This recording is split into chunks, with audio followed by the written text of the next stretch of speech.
hacer un repaso, una síntesis de de toda la unidad, de la cuarta unidad. Mucho de lo que voy a exponer hoy día voy a tomar en consideración para el momento del examen. Y solamente estoy tocando cosas muy puntuales, por ejemplo en el caso de nervios. Haciendo un repaso y hablando de lo que es este nervio, que es el nervio trigémino, que es uno de los nervios que nosotros tenemos que tener en consideración para efectos de nuestra tarea profesional. Este es el nervio trigémino, quinto pascaliano. ¿Dónde nace? ¿Cuál es su origen de este nervio? Cara externa a nivel de pedúnculo cerebeloso. Estamos hablando que esto vendría a ser la cara anterior, externo. Esta es la zona lateral, es la zona anterolateral, y a la altura de lo que es el tercer pedúnculo cerebeloso, medio. Que es el medio. Su origen aparece en la cara anterior inferior de la protuberancia anular, también conocida como el puente Barolio, y a nivel del pedúnculo cerebeloso medio.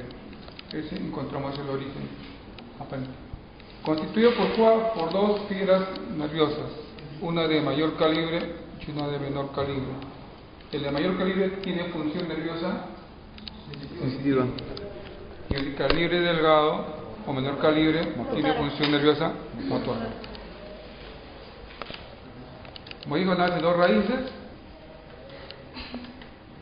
La motora es la más delgada y la sensitiva es la más gruesa. Sucede lo contrario cuando uno estudia lo que es el séptimo par craneal, que es el nervio facial. Séptimo par craneal es lo inverso.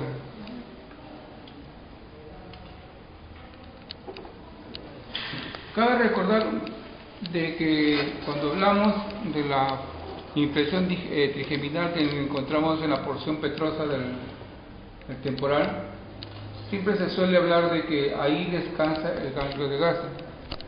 Y como hemos estudiado nosotros, vemos que no directamente descansa sobre esa impresión trigeminal. Cabe recordar que hay desdoblamiento de la dura madre, lo cual me forma lo que es Cabo de Mecker. el cabo de Mecker. En tal caso, quien descansa sobre la impresión trigeminal viene a ser esa formación que la da la dura madre, que es el cabo de Mecker. Dentro de ese cabo de Mecker encontramos a esta dilatación que se llama el ganglio de Mecker. Ya sabemos que si yo les preguntara, por decir pinchar el ganglio, y le dijera dónde descansa, descansa en la impresión trigeminal mediante lo que es el cabo de Mecker. Es un descanso, se podría hacer de manera indirecta, porque entre la impresión trigeminal de la porción petrosa temporal y el ganglio encontramos lo que es el doblamiento de la dura madre, que es el cabo de Mecker.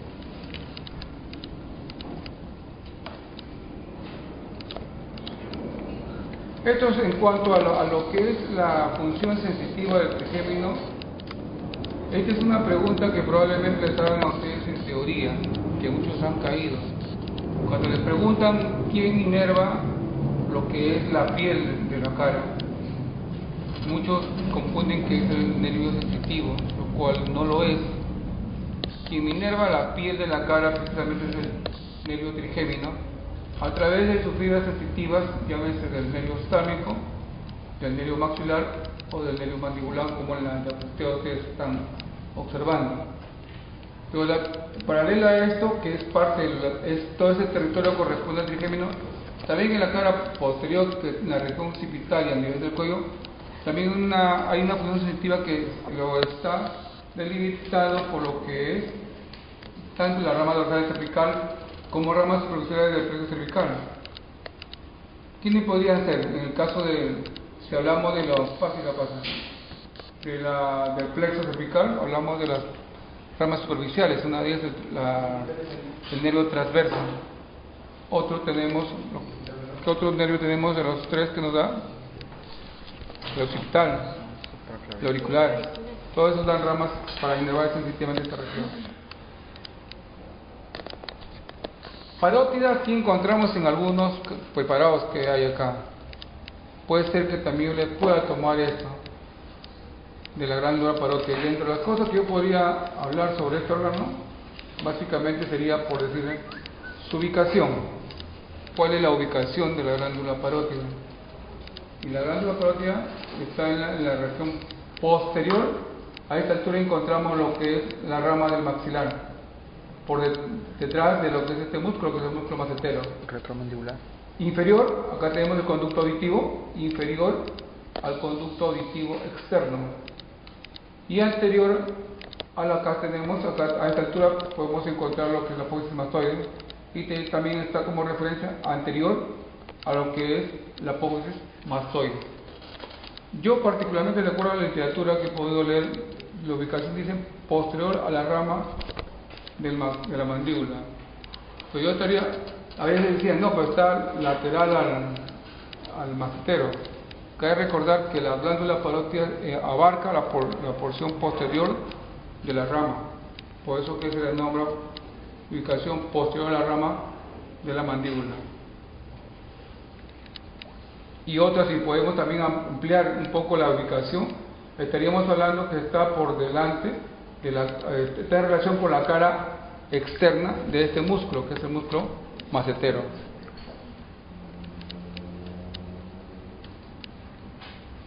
La inervación de esta estructura que nos proporciona la saliva a través de ese conducto, que es el conducto de exteno, que desagua la saliva a nivel de la segunda molar superior. Básicamente está inervado por lo que es ramas que provienen del nervio auriculotemporal y ramas auriculares del plexo cervical y del simpático. Y la irrigación está básicamente dada por lo que es la arteria auricular posterior y la transversa de la cara. ¿La auricular posterior rama de quién es? ¿Perdón? Una de las ramas de la arteria, la arteria primitiva externa. Y la rama transversal, como pueden saber, es una rama de esta arteria. Y esta arteria es la arteria temporal superficial. Y otra característica que tiene este órgano es que es atravesado por las ramas nerviosas que provienen de los dos troncos nerviosos, que son sus ramas terminales. Me refiero a la rama temporofacial y al cervicofacial. Por eso cuando uno hace la disección de este órgano, tiene que hacerlo por secciones para poder nosotros poder deslumbrar todas estas ramas que provienen del medio facial. En cuanto a lo probable que yo les puedo también quizás tomar es en cuanto a las ramas de la arteria facial. Es una rama que tiene importancia en cuanto porque nos da irrigación a los labios. Y tenemos que la arteria facial, de entre sus ramas, una de ellas es la palatina inferior o ascendente. Cabe recordar que también hay una palatina superior y descendente, que proviene de la arteria, que es precisamente esta, que es la arteria maxilar interna.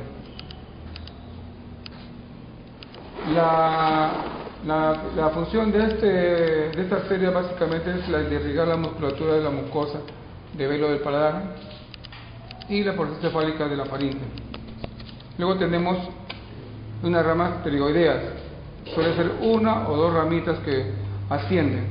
¿Y ascienden para qué? Para irrigar lo que es el pterigoideo interno. Luego tenemos una rama que se conoce como la rama submaxilar, como su nombre mismo lo dice, nos va a permitir la irrigación de la glándula submaxilar. También tenemos una rama que es la arteria submentoniana, que esta arteria, como ustedes podrán observar en la diapositiva, se llega a anastomosar ¿con quién? Con una rama de lo que es esta arteria, que es la arteria mentoniana, que es una rama que proviene de esta arteria, que es la arteria dental inferior y que a la vez la dental inferior proviene de una rama descendente que es de la arteria maxilar interna.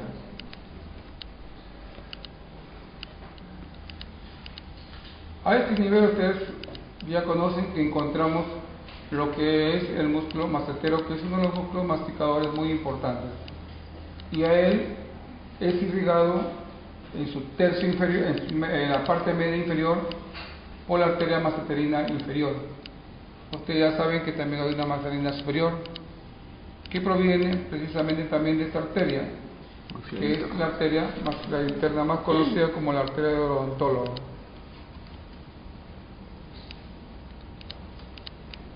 Luego nos da dos ramas importantes que rodean a lo que es el orificio bucal, que son las coronarias, tanto superior, se conoce como la arteria del tabique nasal.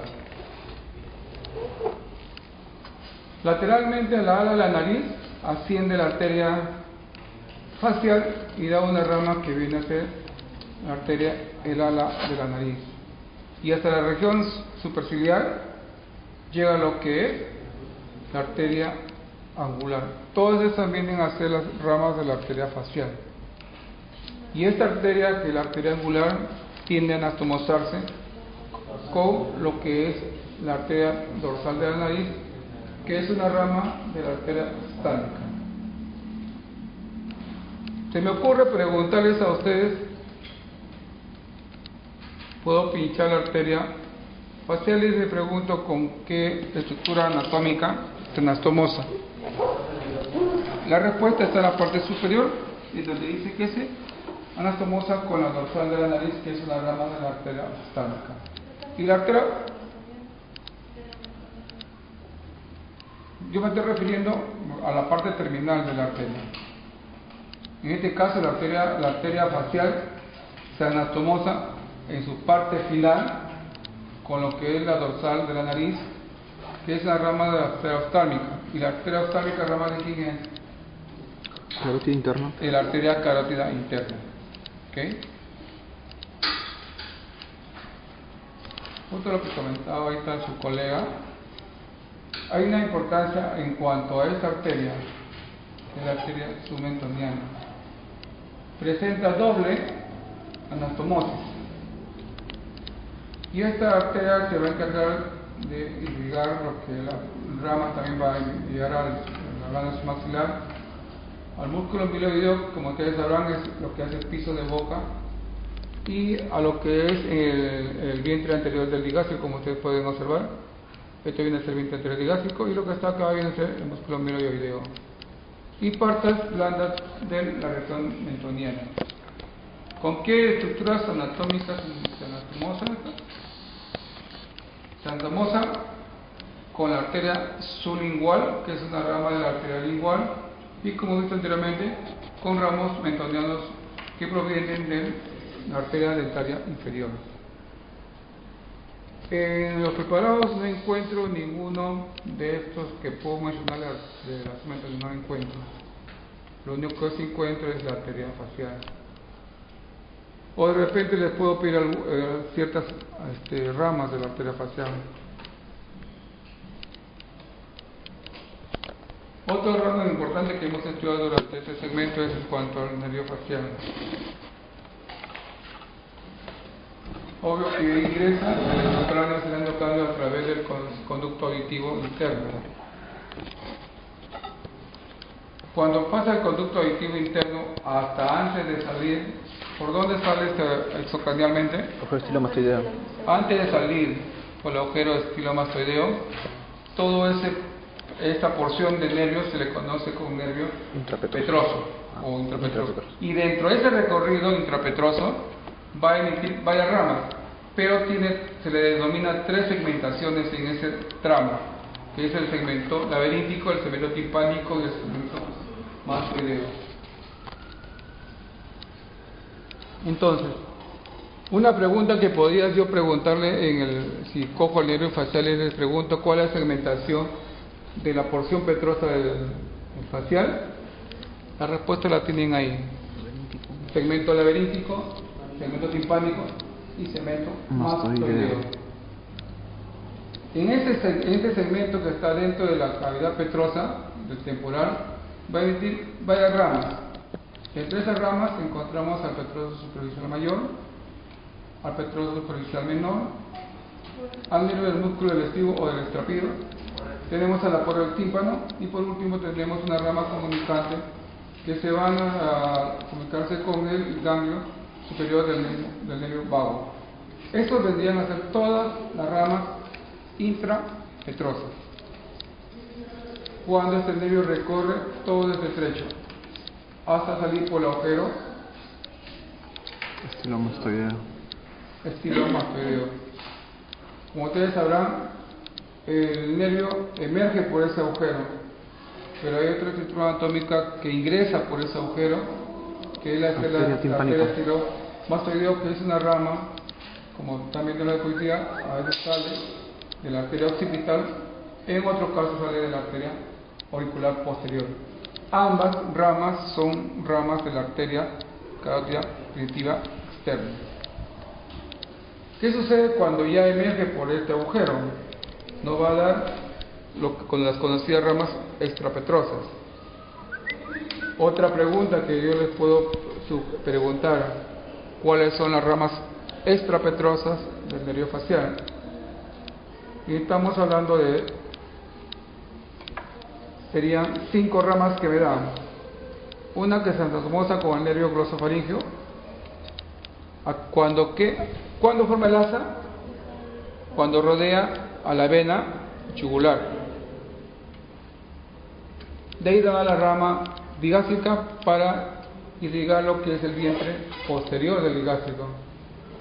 La auricular, papabillón de oreja, el estiloideo para el músculo estiloideo y una rama lingual que se anastomosa con el glosofaríngeo.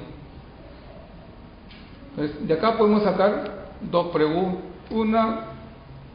tres preguntas. Una, la segmentación intrapetrosa. 2, las ramas intrapetrosas y las ramas extrapetrosas. Y esto vendría a ser ya cuando, después de haber dado esas ramas extrapetrosas, se divide en 2 ramas, que son las ramas terminales del paciente. Una de ellas viene a ser lo que ya ustedes conocen, la temporofacial y la cervicofacial. Pero cada una de ellas tiene infinidad de ramas que nos permiten inervar a los músculos mímicos. Por eso, como ustedes ya saben, una de las características de los músculos mímicos es que es inervado por ramas que provienen de la rama temporofacial y cervicofacial. Cuando les preguntan, o puedo preguntarle, ¿quién inerva los músculos mímicos? No hablemos del nervio facial, porque ahí no es el nervio facial en sí. Hay que entender que son filetes nerviosos que provienen de la rama temporofacial y cervicofacial. Por eso que a veces en los libros dicen, ¿quién inerva los músculos mímicos? El nervio facial. Si nosotros analizamos, incluso en la diapositiva ustedes pueden verlo porque es un preparado cadavérico, podemos determinar que no es así el nervio facial. Si son ramas, las 2 ramas terminales del nervio facial, que nos permiten dar varias ramitas para inervar a los músculos mímicos.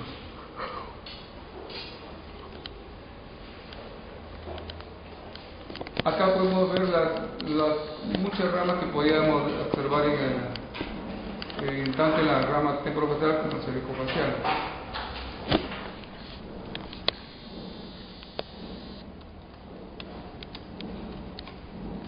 Entonces, dentro de lo que son el nervio temporofacial, podemos mencionar que hay un autor, no me acuerdo ahorita el nombre, se me ha ido de la mente, que a todo este confluente de varias ramas nerviosas se le denomina lo que es el plexo flexiforme o plexo de Henle.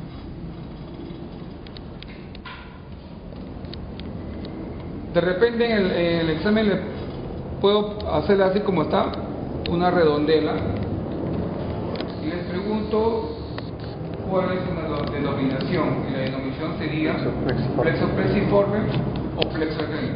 Se me ocurre pintar hasta el igualito como está en la diapositiva. Entonces, si yo preguntara denominación de lo circunscrito, sería el plexo flexiforme o plexo de Henle. Ahora, las ramas que me da esta porción del El nervio temporofacial tenemos a las ramas temporales, frontales, palpebrales, nasales suborbitarios y filetes labial superior. Todo esto corresponde a lo que es la porción del nervio temporofacial. En cuanto a la cervicofacial, tenemos el filete labial inferior, que al final se anastomosa con el superior y emite las ramas que me van a permitir la inervación de los músculos de los labios. Luego me dan filetes, son varios filetes, los mentonianos, también para inervar los músculos de esta región. De entre ellos encontramos al triangular de los labios, al cuadrado de los labios, y finalmente hay una rama que desciende. Ya sabemos nosotros que en la parte anterior del cuello encontramos un músculo que se conoce como el músculo platisma, y a ese, según la Tardieu, ese nervio se le da una denominación, y a eso se llama el nervio de Lafave, que me va a permitir la inervación de lo que es el platisma. Pero eso está en un triángulo, creo. ¿Perdón? ¿El triángulo de Foglioblini? No.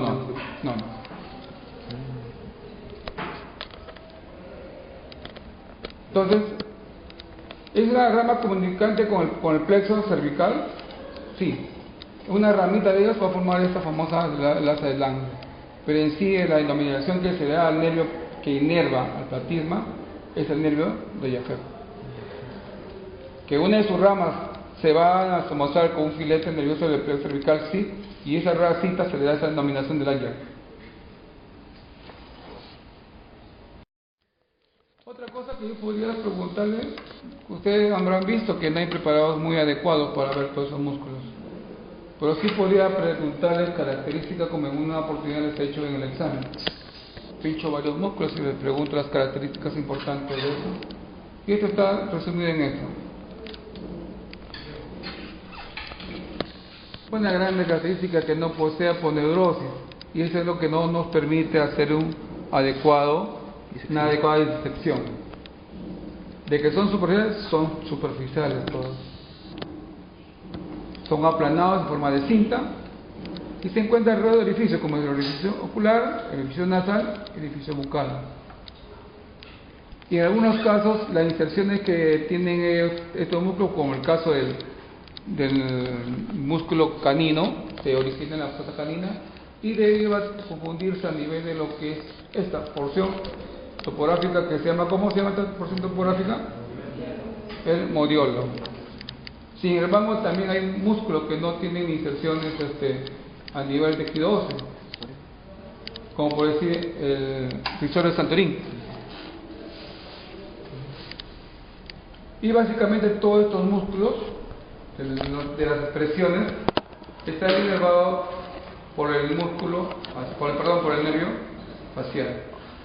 Cabe recordar que el nervio facial es un nervio mixto en cuanto a función nerviosa, es sensitivo y es motor.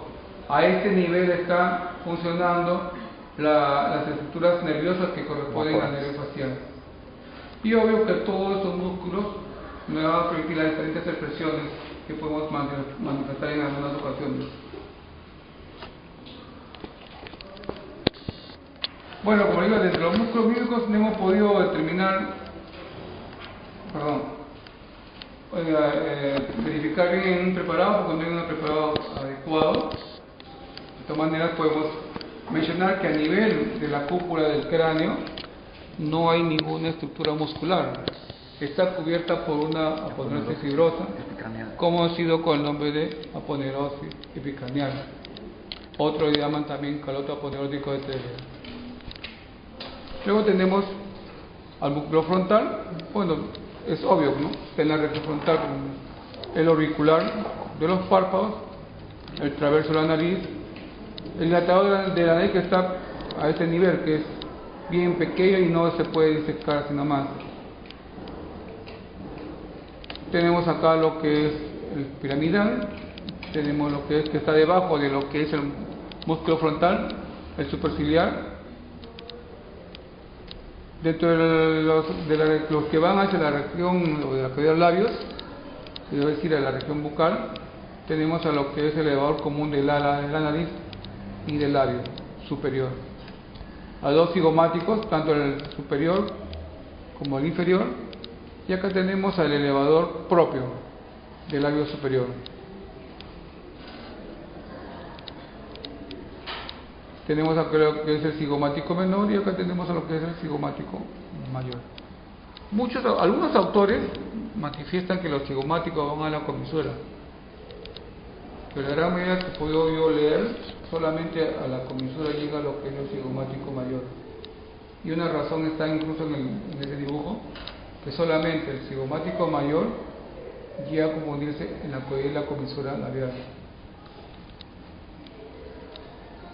Tenemos acá lo que es el canino, el auricular superior y el auricular inferior. Y en la región de mentón tenemos lo que es el cuadrado del mentón, que es más interno, y el más externo viene a ser lo que es el triangular de los labios. Y tenemos un músculo que en relación a estos, este sí presenta una aponeurosis y no es superficial, es profundo en relación a los otros, que es el músculo buccinador. Todos los que hemos mencionado son superficiales excepto de este.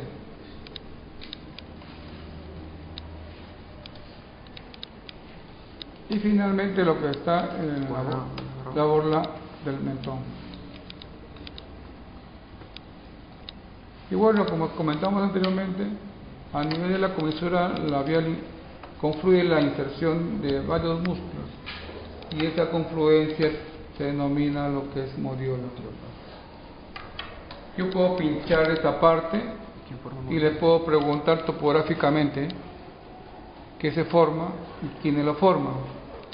Eso viene a ser lo que es el modiolo, y quienes lo forman son el auricular de los labios, tanto el superior como el inferior, el triangular de los labios, el rizorio de Santorín, que es este, el buccinador, que está un poco más profundo, el cigomático mayor y finalmente lo que es el canino.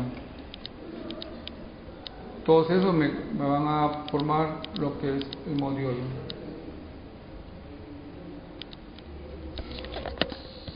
Esto es para poder determinar cuáles son las ramas de la arteria maxilar interna. Podría yo pinchar la maxilar interna en un preparado que tiene que ver con la cavidad bucal.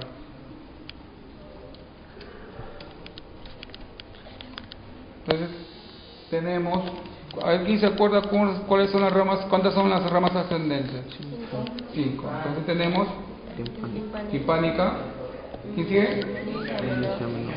La meningia media, meningia menor y las dos temporales profundas, anterior y media, porque la posterior nace de lo que es la arteria temporal superficial. Dentro de las descendentes, ¿cuántas son?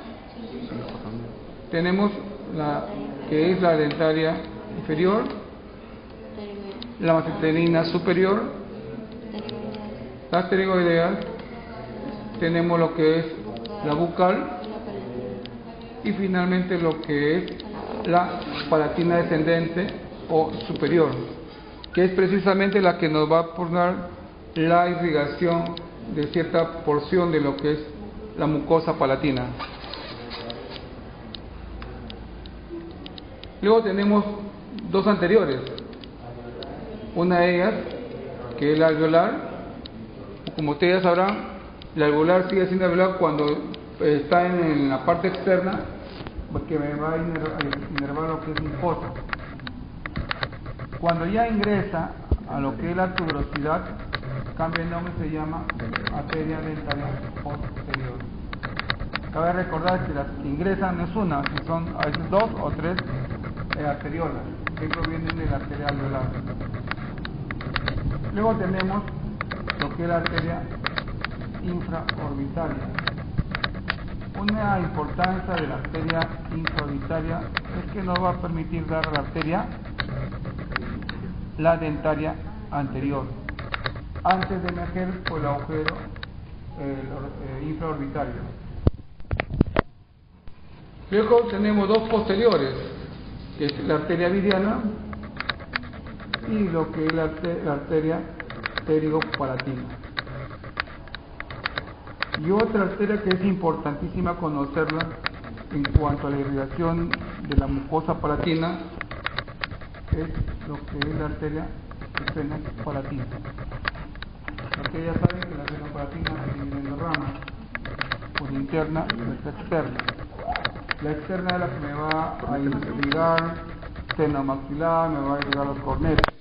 La interna es la que nos interesa, ¿por qué? Porque es atraviesa todo lo que es el tabique hasta llegar al agujero incisivo, o también conocido como palatino anterior.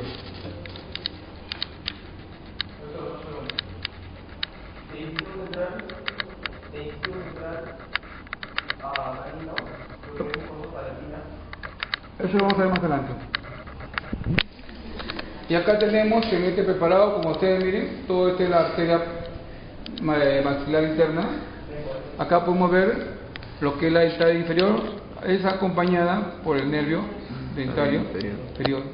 Encontramos acá el nervio lingual. Acá tenemos a la meningia media, la meningia menor. Acá tenemos lo que es el nervio bucal. Y acá encontramos lo que es la arteria alveolar.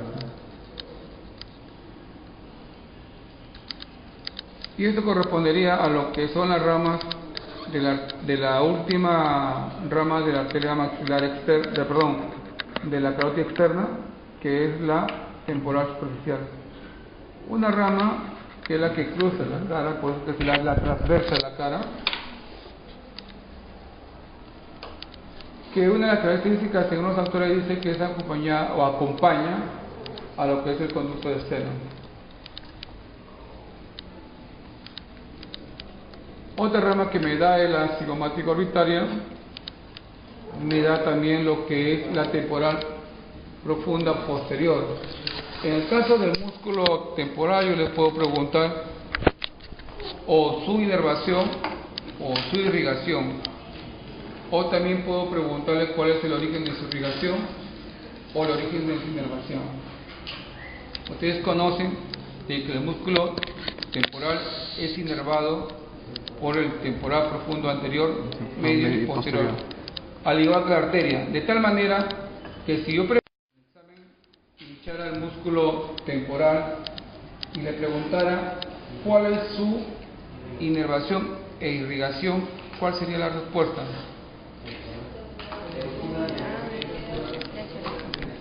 Algo bien práctico.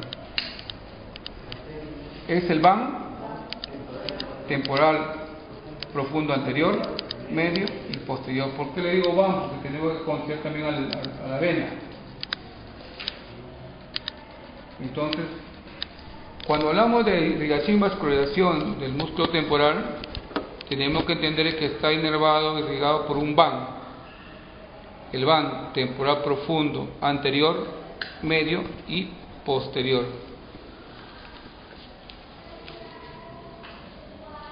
Una de las ramas que me va a dar irrigación a lo que es el ATM, precisamente es la arteria articular.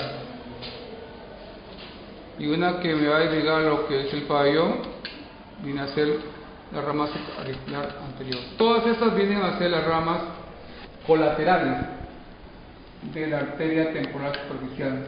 Pero esta arteria termina en dos ramas terminales, que son la arteria frontal y la arteria parietal.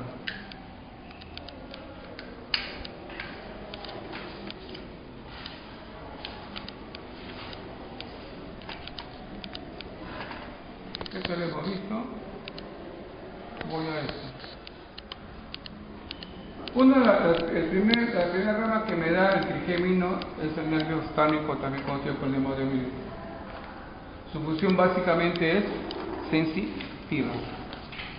¿Cuáles son las ramas que me proporciona el nervio ostánico? Esto no tiene nada que ver, sino que es un músculo que interviene en la inervación de los músculos del ojo.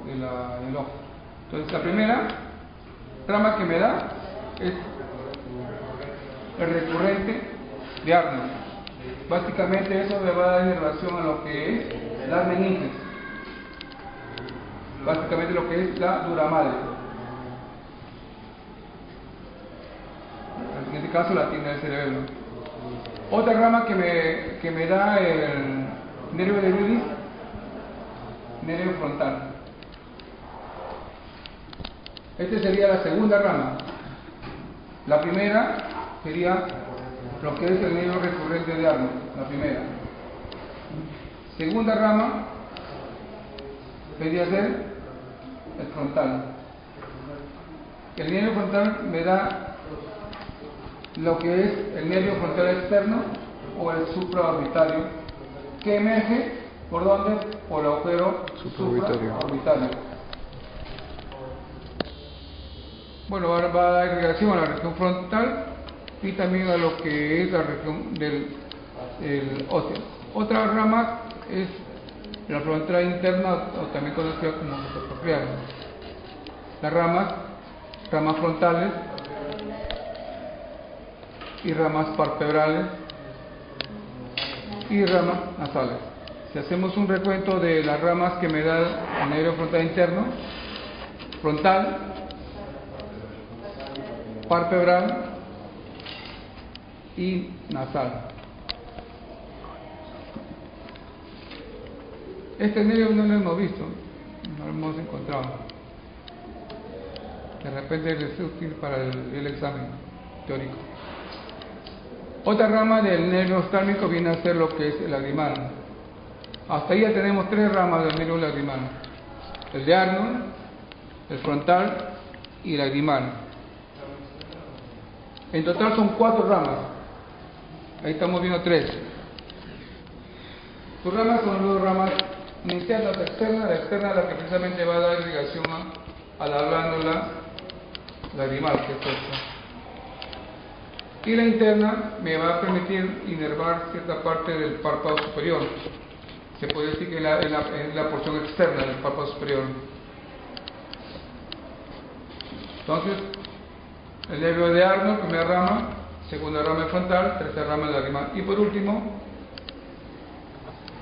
bueno, tampoco lo hemos visto, pero sí los utilizan para teorías, si es que la pueden preguntar: ¿quién forma el anillo tendinoso de zinc?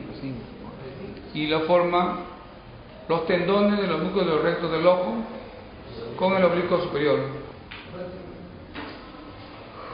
La importancia de ese anillo de zinc es porque aquí va a pasar la cuarta rama del nervio oftálmico, que precisamente es el nervio nasal.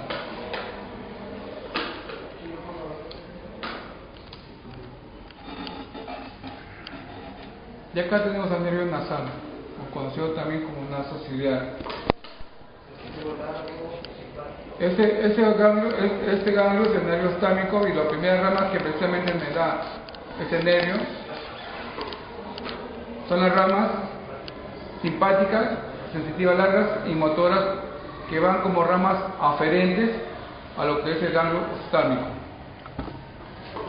Otras ramas son las ramas ciliares largas, que van a intervalo al globo ocular. Otras ramas que es importantísima, que hemos visto ya anteriormente, que ingresan por los agujeros hemoidal anterior y posterior, son uno de ellos, que es el frente fenoidal de Luschka. ¿Por dónde ingresa? Por la agujera hemoidal posterior. Y el otro viene a ser lo que es el nasal interno o hemoidal anterior.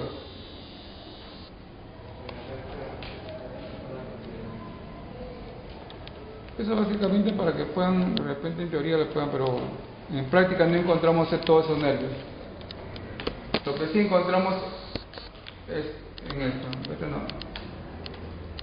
Esto es lo que nos interesa saber, y ustedes ya deben conocerlo bien, porque en esta parte he insistido con ustedes. Y me refiero a lo que es el nervio maxilar superior, también conocido como quinto 2. Ustedes sabrán que su función es sensitiva, va a dar ramas para inervar sensitivamente a la dura madre, va a dar fibras nerviosas para inervar sensitivamente pistas dentales, tejido óseo, periodonto, periósteo, lo que es mucosa de los senos maxilares, entre otras cosas.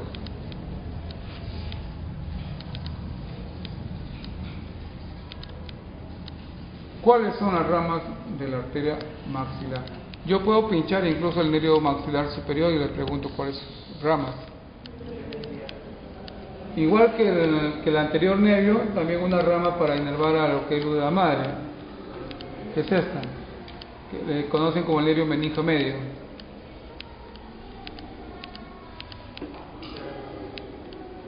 Va a inervar a lo que es la dura madre. En este caso no emerge por el exocráneo, yo les comentaba anteriormente, emerge por una fosa que se conoce como el nombre de la fosa infratemporal o también conocida como pterigo maxilar. ¿Por qué? Porque está en relación con lo que es la región del maxilar superior y lo que es la apófisis pterigoide. Por eso se le da esta fosa, la fosa pterigo maxilar. Una de sus ramas que va cuando ingresa por la órbita es especialmente el nervio orbitario, el cual va a dar dentro de sus ramas una rama que se anatomosa con el nervio lagrimal, que se llama la rama lagrimo-palpebral, que se anatomosa con el nervio lagrimal, para inervar sensitivamente el glándula lagrimal. Otra rama que me da viene a ser la rama temporomandíbular, y dentro de lo que es la fosa pterigo-maxilar me va a dar lo que es el nervio estenopalatino. Este nervio es muy importante porque nos va a permitir la inervación sensitiva de la mucosa que está en la región palatina, que eso lo vamos a escribir más adelante. ¿Qué otra rama me da el nervio maxilar superior? Viene a ser lo que es el nervio dentario posterior. Algunos autores lo llaman alveolar superior posterior.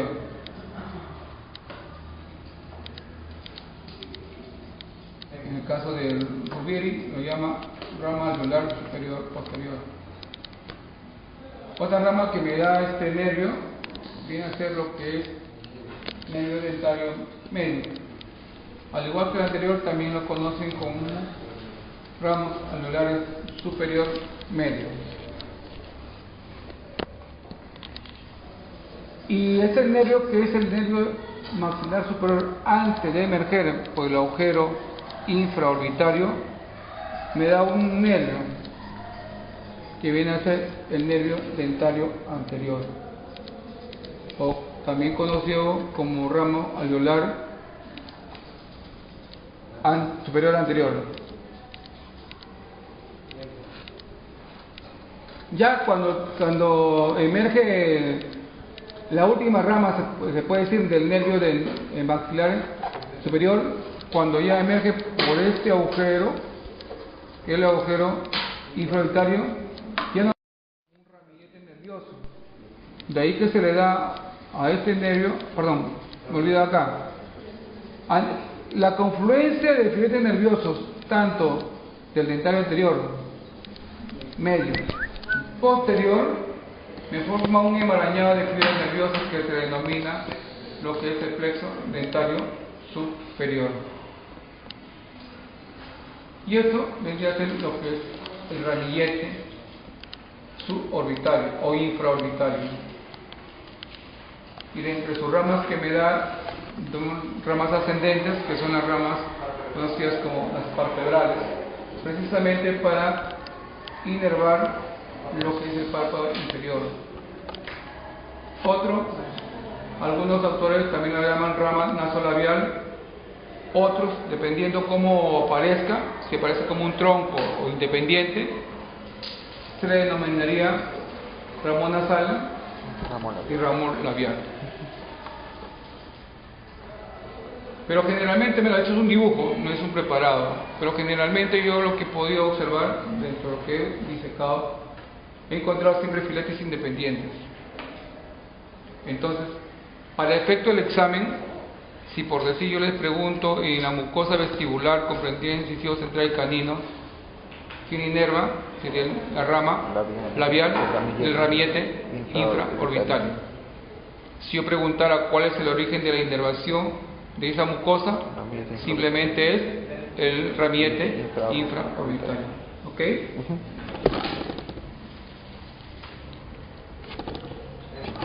Y dentro de esa cavidad que es la fosa infratemporal o pterigomaxilar, ahí se localiza un ganglio, que es el ganglio esfenopalatino o también conocido el ganglio de Mecke. Este ganglio, ustedes ya saben que tiene ramas aferentes, y esas ramas aferentes provienen tanto del nervio maxilar superior como del nervio viriano.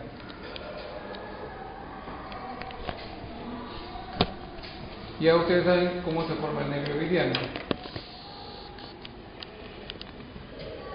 Entonces, habíamos hablado acá acerca de este nervio, que es el nervio pterigopalatino. Acá, por ejemplo, este nervio, aparte de que le llaman pterigopalatino, también le llaman esfenopalatino. En algunos autores, cuando lean ustedes, van a encontrar como nervio, en el caso de Figuccio lo llama esfenopalatino, Rubí lo llama pterigopalatino. Entonces hablamos del esfenopalatino y vamos a ver cuáles son sus ramas que nos proporciona este nervio. Varios filetes pequeños que se conocen con los nervios orbitales. Básicamente va a ser para inervar sensitiva lo que es el seno esfenoidal, el día de modales posteriores. Otras ramas en promedio de 3, que son los nervios nasales superiores, que me van a permitir lo que es la inervación sensitiva de los cuadrantes superior y medio y la porción posterior superior del septo nasal.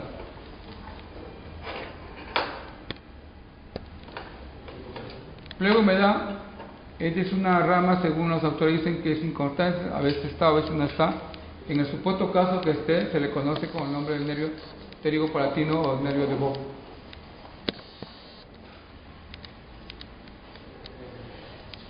Y básicamente este nervio se va a encargar de la inervación de la trompa de Eustaquio, el techo de la faringe y el seno esfenoidal. Y de acá provienen ramas importantes para nosotros poder conocer quién inerva lo que es la mucosa que está dentro de este perímetro, que es la bóveda palatina. Entonces, una de las ramas que me da el nervio esfenopalatino y que va a emerger por lo que es el agujero incisivo o agujero palatino anterior, precisamente se llama el nervio nasopalatino. Como ustedes sabrán, el territorio de inervación está comprendido entre incisivo central y canino. Luego tenemos otro nervio que emerge por el conducto palatino posterior. Palatino anterior. Posterior. No, el nervio. Claro, ya. Entonces el nervio es el palatino anterior. Y el territorio de inervación de este nervio corresponde desde el primer premolar hacia el segundo molar superior.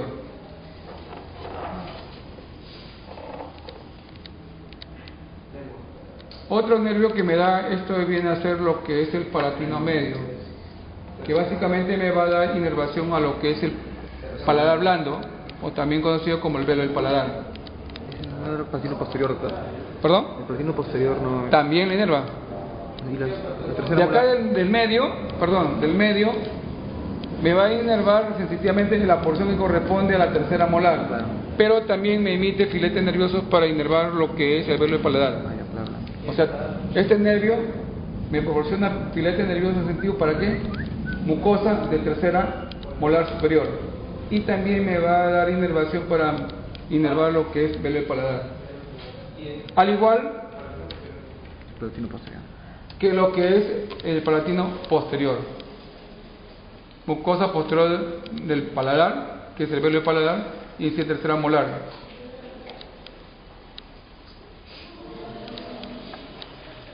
Entonces, si hablamos de la inervación de mucosa palatina y preguntaría cuál es el origen de la inervación.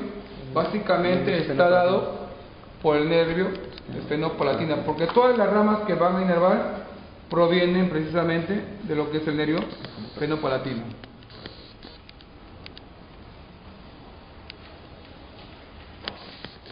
Y entramos a hablar lo que es la última rama del trigémino. Y hay que recordar que el trigémino ya asume una función mixta. Es sensitiva y es motor. ¿Por qué razón? Porque conocemos que el nervio trigémino nace de dos cordones nerviosos. El más delgado es que va a discurrir por debajo de lo que es el ganglio, que finalmente, ¿por dónde emerge el mandibular? ¿Por qué agujero? Oval. ¿Ah? Oval. Precisamente a la altura del agujero oval, el cordón nervioso de función motora se anastomosa con lo que es el nervio mandibular, de tal manera que al final sale un solo cordón que tiene función mixta. ¿Cuáles son sus ramas? Siempre dando una rama interna del cráneo, que es el ramo recurrente meningio. Luego tenemos dos. Una de las ramas independientes, me refiero en cuanto a su origen, viene a ser el nervio temporal profundo medio. Según la literatura dice que sale directamente de lo que es el nervio mandibular, pero ustedes habrán visto en práctica que no suele suceder siempre eso. Luego tenemos lo que es el temporo masseterino, que nos permite dar dos ramas: la temporal profunda posterior y el nervio massetero, precisamente para inervar al músculo massetero. Otra rama viene a ser lo que es el nervio temporobucal. También nos permite dar dos ramas: lo que es la temporal profunda anterior y el nervio bucal. Acá tenemos al nervio bucal, que va hacia lo que es la región bucinatriz. Otro ramo que me da, que se le conoce el tronco nervioso, que es un común. ¿Para quién? Para inervar lo que son el trigoideo interno, el peristafino externo y el músculo del martillo. Y dos nervios finales, ya que son muy importantes para nosotros, viene a ser, no, esto también es importante, esto viene a ser lo que es el nervio auriculo temporal.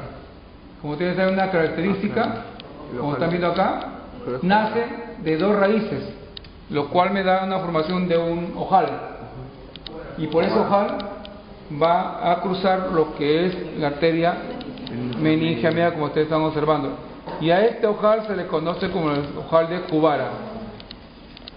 Cabe recordar que este tiene origen a través de dos raíces nerviosas. Y acá tenemos algo importante para nosotros, que es el nervio dentario inferior. Su función básicamente es sensitiva. Y acá tenemos al nervio lingual. ¿Cuál sería su función del nervio lingual? Sensitiva. Es mixta. Es mixta. Porque me va a llegar mucosa, me va a robar parte de lo que es la musculatura de la lengua.